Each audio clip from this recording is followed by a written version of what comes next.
అంటే మీరెక్కడున్నా మీ దృష్టి అంతా నా మీదే ఉంటుందా? అంతే కదండి మరి. పైగా రేపు ఫైనల్స్ అనుకుంటా కదా, అవునండి. దానికోసం నేను ఒక మంచి పాట రెడీ చేశాను. అది మీకు పంపిస్తాను. అయ్యో, డెఫినెట్గా పంపించండి. అసలు మీరు ఎంకరేజ్ చేయబట్టే నేను ఈ సెకండ్ రౌండ్ వరకు వచ్చానని మనస్ఫూర్తిగా నమ్ముతున్నాను.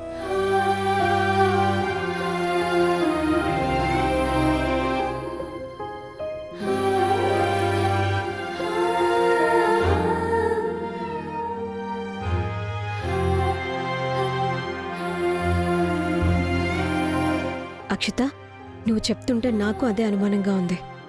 అభిమాని పేరుతో ఫోన్ మాట్లాడుతుంది పల్లవి అనుకుంటా. అవును, దాని ఫోన్ ఈ కలర్ కాదు, ఇది వేరే ఫోన్తో మాట్లాడుతుంది. అయితే ఇదేనా? తేల్చేద్దాం.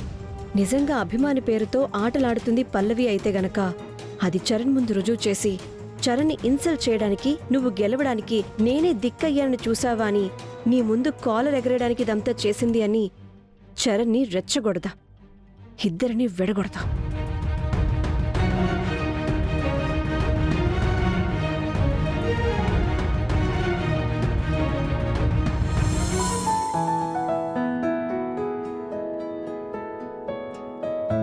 ఇదిగో, నేను ఈరోజు అంతా కొంచెం ప్రాక్టీస్లో ఉంటాను.